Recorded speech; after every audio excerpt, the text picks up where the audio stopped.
വിജയനാഥൻ, നമ്മൾ നേരത്തെ പറഞ്ഞതുപോലെ അട്ടിമറികളുടെ ഒരു പൂരം ആയിരിക്കും അതിൻ്റെ അട്ടിമറികളുടെ അമിട്ടുകൾ പൊട്ടുന്ന ഒരു പൂരമായിരിക്കും ഈ തെരഞ്ഞെടുപ്പിൻ്റെ ഫലമെന്ന്. അത് ഏതാണ്ട് യാഥാർത്ഥ്യമാകുന്ന മട്ടിലാണ് ഈ തെരഞ്ഞെടുപ്പിൻ്റെ പ്രചാരണം കൊടുമ്പിരിക്കൊള്ളുമ്പോൾ പല മണ്ഡലങ്ങളിൽ നിന്നും നമുക്ക് ലഭിക്കുന്ന ഫീഡ്ബാക്ക്, അതുപോലെ തന്നെ ചില സർവേകൾ, ചില ഏജൻസിമാർ നടത്തിയ സർവേകളിൽ വ്യക്തമാണ്. ഇപ്പോൾ ഏജൻസികളുടെ സർവേ പ്രകാരം ഈ യു ഡി എഫിൻ്റെ നില അത്ര ഭദ്രമല്ല.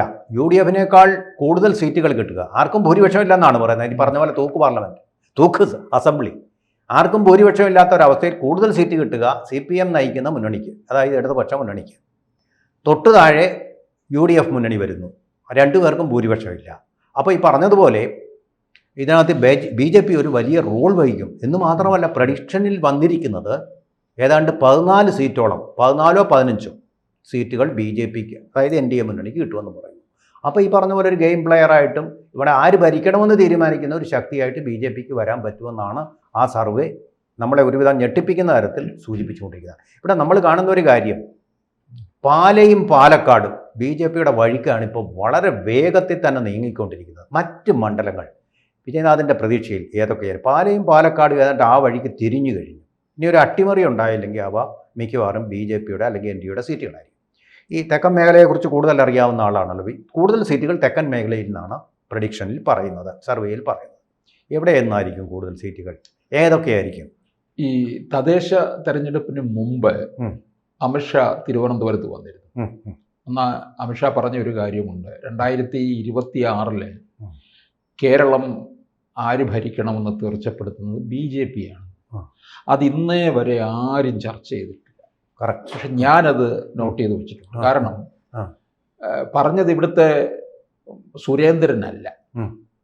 സുരേന്ദ്രൻ പറഞ്ഞിരുന്നുവെങ്കിൽ സുരേന്ദ്രനെ എയറിൽ നിർത്തിയാൽ. ട്രോൾ ചെയ്ത്. ഈ പറഞ്ഞത് അമിത്ഷായാണ്. കാരണം വിടുവായുത്തരം പറയുന്ന ആളല്ല, വെറുമ്പാക്ക് പറയുന്ന ആളുമല്ല.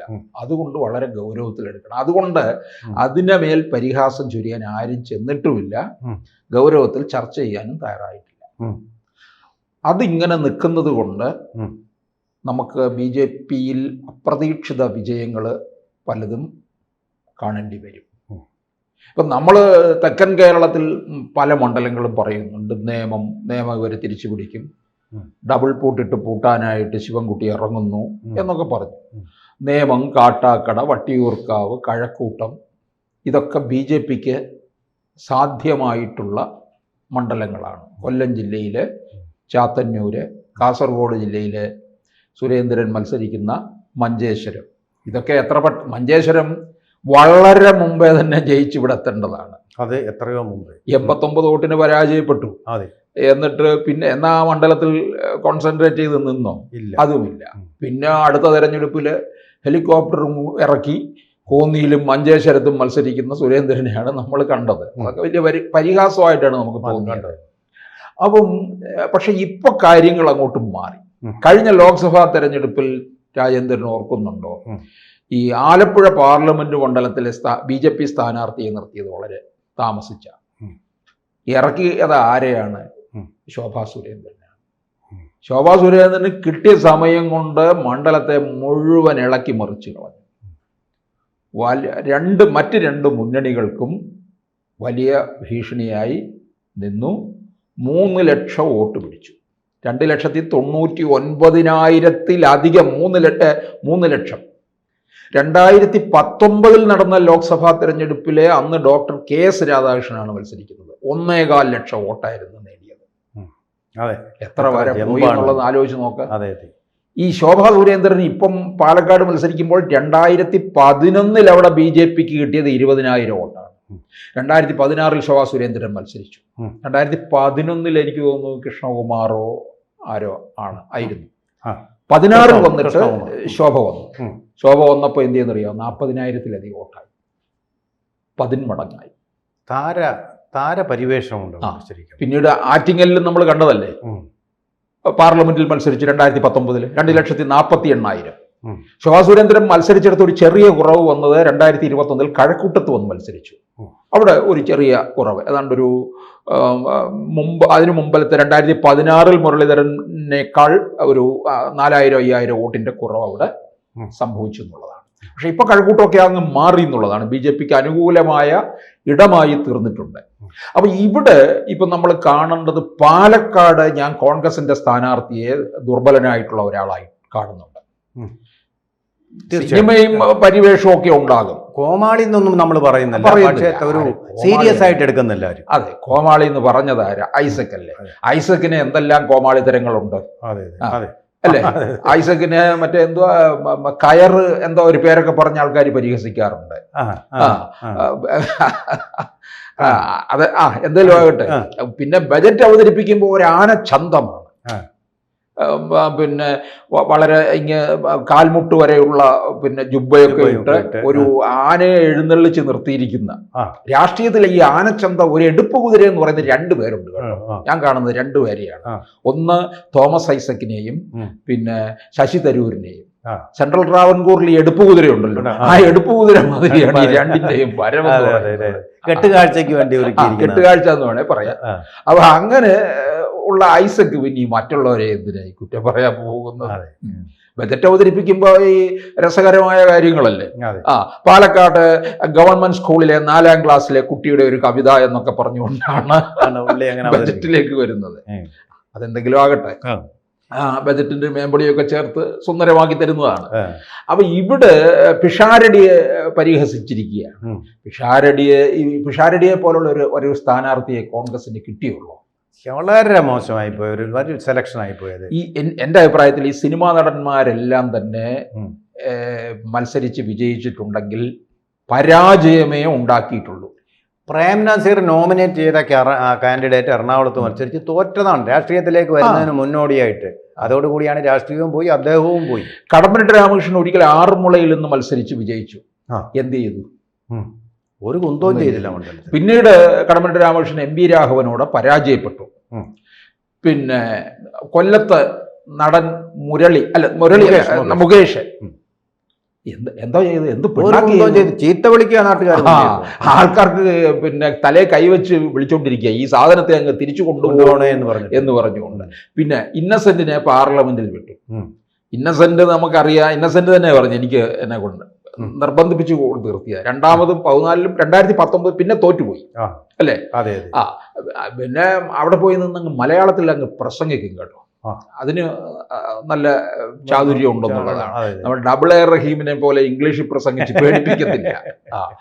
പിന്നീട് നടൻ മുരളി ഒരിക്കൽ മത്സരിച്ച് ആലപ്പുഴയിൽ നിന്ന് പാർലമെന്റിലേക്ക് പരാജയപ്പെട്ടു. മുരളിയെ പോലുള്ളവരൊക്കെ നല്ലതാണ്, സീരിയസ് ആണ്. അതുപോലെ സുരേഷ് ഗോപിയും ശരിക്കും പാർലമെന്റിൽ എന്തെങ്കിലുമൊക്കെ കാര്യങ്ങൾ, സിനിമാ നടന്മാരിൽ നിന്നുള്ള വിജയം ഉണ്ടായിട്ടുള്ള സുരേഷ് ഗോപി മന്ത്രിയാവുകയും ചെയ്തു. ഗണേഷ് നല്ല നന്നായിട്ട് നോക്കുന്നുണ്ട്. അല്ലാതെ വേറെ ചില വകുപ്പുകൾ അദ്ദേഹത്തിന്റെ പേരിലുണ്ട്, അതാണ് ഈ കുഴപ്പമായിട്ട് വരുന്നത്. പക്ഷെ മന്ത്രി എന്നുള്ള നിലയിൽ വൻ വിജയമാണ്, സംശയമൊന്നുമില്ല. അപ്പൊ ഈ പാലക്കാട് ശോഭാ സുരേന്ദ്രന്റെ ഒരു നേട്ടം ഉണ്ടാകും. അതുപോലെ തന്നെ പാലയിൽ നമ്മള് ഈ പിന്നെ റബ്ബർ പാല് പോലെയാണ് കേട്ടോ ഈ പാല. അതങ്ങ് ചേർന്ന് വന്നു കഴിഞ്ഞാൽ അങ്ങനെ അങ്ങ് നിൽക്കും.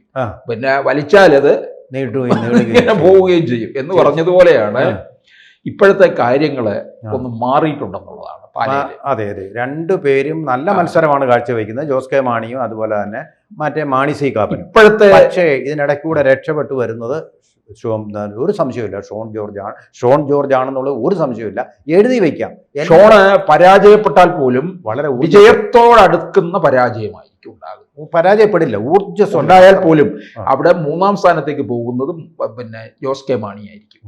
കേരള കോൺഗ്രസിന്റെ അന്ത്യം മിക്കവാറും പാലയിൽ ഉണ്ടാകും എന്ന് തന്നെയാണ് എന്നുള്ള രീതിയിലാണ്. ഒരു കാര്യം ഞാൻ പറയാം, ജോസ് കെ മാണിക്ക് മണ്ഡലം ഇതുവരെ അറിയില്ല, ശരിക്കും അറിയില്ല.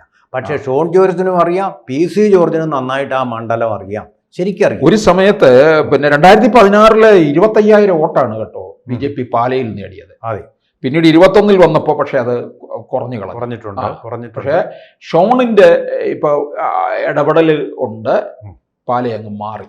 തന്നെയല്ല, 2 ജില്ലാ സെക്രട്ടറിമാരുണ്ട്. ഇപ്പോൾ ഓരോ ജില്ലയ്ക്കും 2 ജില്ലാ സെക്രട്ടറിമാരുണ്ട്. അവർ കാര്യക്ഷമമായിട്ടുള്ള പ്രവർത്തനം അവിടെ കാഴ്ചവെക്കുന്നുമുണ്ട്.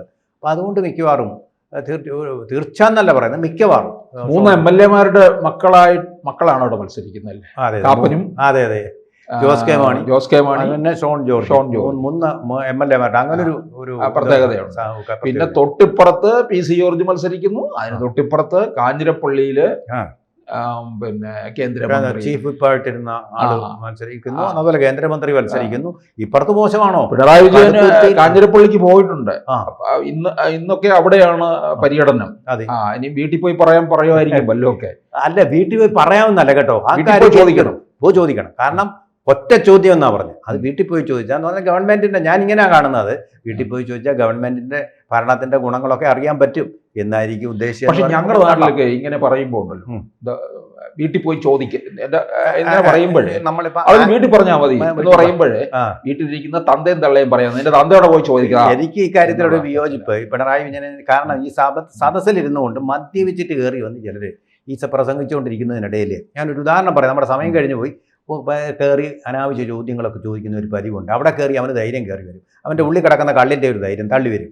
അതിന് ഇതൊരു പറ്റിയ മറുപടിയാണ്. പിന്നെ വേറൊരു കാര്യം, ഞാൻ പന്തളത്ത് EMS വന്ന് പ്രസംഗിക്കുമ്പോൾ നല്ല പാട്രിസ് ലിമുംബയുടെ കാര്യമൊക്കെയാണ്, ചിലിയിലെ അലൻ്റെ ഇവരുടെ കാര്യങ്ങളൊക്കെ സീരിയസ് ആയിട്ട് അദ്ദേഹം സംസാരിച്ചുകൊണ്ടിരിക്കുമ്പോൾ ഒരുത്തൻ ഇങ്ങോട്ട് കയറി വന്ന് ഒരു സോഡ അങ്ങോട്ടങ്ങ് പൊട്ടിക്കുക മൈക്കിൻ്റെ മുമ്പിൽ വെച്ച്. ഭയങ്കര ഒരു ശബ്ദവും. EMS തന്നെ ദേഷ്യപ്പെട്ട് പിടിച്ചൊരു തള്ളു കൊടുത്തു പോയി. ചില പ്രകോപനക്കാർ ഇതുപോലെ ഉണ്ട്. ഈ ആൾക്കൂട്ടത്തിൽ വന്നിരുന്നിട്ട് ഷൈൻ ചെയ്യാൻ വേണ്ടിയിട്ടുള്ള ആൾക്കാർ, അവരെ പിണറായി വിജയൻ കൈ. പക്ഷേ ഈ ഇപ്പൊ പിണറായിയോട് ഇങ്ങനെ ചോദിച്ചില്ലേ ഒരു ചോദ്യം, ഒറ്റ ചോദ്യം, അവിടെ ആ സ്ഥാനത്ത് ഞാനാരാ എന്നിരുന്നെങ്കിൽ എന്ന് പറയും. അതെ, അങ്ങനെ എടുക്കാൻ നർമ്മബോധം തീരെ ഇല്ല അല്ലെങ്കിൽ പിണറായിക്ക് ഇത്രയും പറഞ്ഞാൽ മതിയായിരുന്നു. ഇരിക്കെ പിന്നെ പ്രസംഗം കഴിഞ്ഞിട്ട് ചോദിക്കാൻ അവസരം തരാം, അവിടെ ഇരിക്കുക, തൽക്കാലം ഇരിക്കുക. കമ്മ്യൂണിസ്റ്റുകാർ അങ്ങനെ ചെയ്യാറുള്ളത്. അവിടെ ഇരിക്കുക, ഇത് പറയട്ടെ, ഞാൻ പറയാനുള്ളത് പറയട്ടെ, അത് കഴിഞ്ഞ് ചോദിക്കുക, മുഴുവൻ പറഞ്ഞിട്ട് ചോദിക്കുക, പറഞ്ഞു നിർത്താമായിരുന്നു.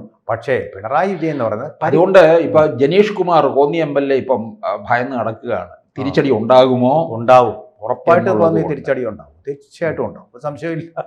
പുള്ളിയെ കൊണ്ടുപോയി കഴിഞ്ഞാൽ മൈക്ക് പോലും തിരിച്ചടിക്കുന്നുണ്ട്. പിന്നെയാണ് ജനീഷ് കുമാറിന് തിരിച്ചടിയാവും, സംശയമൊന്നുമില്ല. കാരണം മാധ്യമങ്ങളെല്ലാം കൂടെ അതൊരു ചെറിയ പ്രശ്നത്തെ വലുതാക്കി കഴിഞ്ഞിട്ടുണ്ട്, അതൊരു വിഷയമായി കഴിഞ്ഞിട്ടുണ്ട്. പ്രധാന വിഷയങ്ങളൊക്കെ പോയി ഇതുപോലുള്ള വിഷയങ്ങളാണ് ഇപ്പോൾ കിടന്ന് കളിക്കുന്നത്.